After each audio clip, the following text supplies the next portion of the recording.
आज आपको हम इस वीडियो में बताएंगे कि वशीकरण की सच्ची सिद्धि क्या है, कैसे इसका क्या प्रमाण है। तो लिखा है महाविज्ञान में कि वश्याय वश्य कामानाम अविद्याय वेद कामिनाम द्रविणाय दरिद्राणाम पापिनाम पाप शांतये। मित्रों, वशीकरण करने वाले को वशीकरण की सिद्धि अवश्य प्राप्त होती है। जो गायत्री का साधक है, लेकिन उसकी मैं बात कर रहा हूँ। लेकिन स्वार्थ के प्रति वशीकरण नहीं होना चाहिए। बस में हम करके स्वार्थ सिद्ध करेंगे, नहीं, ऐसा नहीं। वशीकरण हमारा विश्व का भी वशीकरण होता है, हमारे बच्चों का भी वशीकरण होता है, हमारी पत्नी का भी वशीकरण होता है। नाना प्रकार के वश में करके और हम कार्य करेंगे, वो अवश्य अपने आप ही हो जाता है। आपको करने की आवश्यकता नहीं है। ये हमारा प्रमाण है, वेद कहता है हमारा। वश्याय वश्य कामानाम, सभी कामनाओं की पूर्ति होती है। और विद्याय वेद कामिनाम, जो विद्या अध्ययन करने वाले बच्चे हैं उनको विद्या प्राप्ति हो जाती है। वेद पुराणों गीता भागवत श्लोक याद हो जाते हैं उनको। उनके अंदर विनम्रता आ जाती है, सहनशीलता आ जाती है, दूसरे से प्रेम प्यार करने की क्षमता आ जाती है। ये वशीकरण प्राप्त होता है। और द्रविणाय दरिद्राणाम, और द्रविण धन प्राप्त हो जाता है, उसकी गरीबी दूर हो जाती है।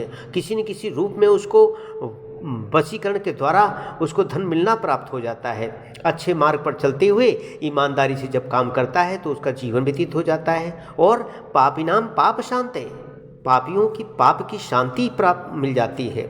लेकिन उसकी यदि घृणा हो गई है तो तभी उससे उसको शांति प्राप्त हो जाएगी। और क्या है, काम कामो लभेत कामम, अर्थात कामाभिलाषी को काम की प्राप्ति हो जाती है।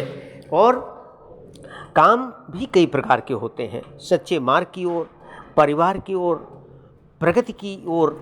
ये एक ऐसी कामना जब व्यक्ति करता है तो उसको गतिकामस्तु सद्गतिम, उसे अवश्य उस वशीकरण की प्राप्ति हो जाती है, मोक्ष की प्राप्ति हो जाती है और उनको सद्गति प्राप्त हो जाती है। गतिकामस्तु सद्गतिम, उसे सद्गति प्राप्त हो जाती है। और क्या होता है, अकामस्तु तथाप्नोति, जो पुरुष निष्काम भाव से गायत्री का जप करता है, यदि विष्णु परमं पदम, वो विष्णु के परम पद को भी प्राप्त कर लेता है। ऐसी सिद्धि प्राप्त हो जाती है उसको।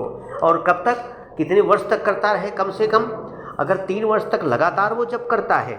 यो धीयते हन्य हन्यताम त्रीणि वर्षाण्य तंदितः, जो 3 वर्ष तक गायत्री का जप नित्य प्रति एक समय से एक आहार विहार लेकर के अपने चिंतन चरित्र आचरण को सुधारता हुआ करता है, सा ब्रह्म परम भेति वायुभूता खमूर्तिमान, वो अवश्य ही ब्रह्म को प्राप्त हो जाता है और वायु के समान स्वेच्छा गमन करने वाला हो जाता है। अर्थात तो अपनी स्वेच्छा से जहाँ चाहे वहाँ जा सकता है। लेकिन अब इसके जाने के पीछे भी मैं एक आपको वीडियो अगला बनाऊंगा कि वो व्यक्ति कैसे स्वेच्छा गमन से लोग ऋषि और मुनि किया करते थे। ये उसका भी मैं आपको एक वीडियो दूंगा, प्रमाण के साथ दूंगा, बनाऊंगा। इसलिए ये सच्ची सिद्धि वशीकरण की हमको प्राप्त होती है। इसमें कोई गलत रास्ता नहीं है, सही रास्ता है। ईमानदारी, समझदारी, जिम्मेदारी और बहादुरी के साथ आप करेंगे, आपकी सफलता मिलेगी। बहुत बहुत धन्यवाद है। अगली वीडियो में फिर मिलेंगे। अच्छा लगा हो तो लाइक करिएगा, सब्सक्राइब करिएगा और बेल आइकन को अवश्य दबाइएगा। मित्रों, बहुत बहुत धन्यवाद।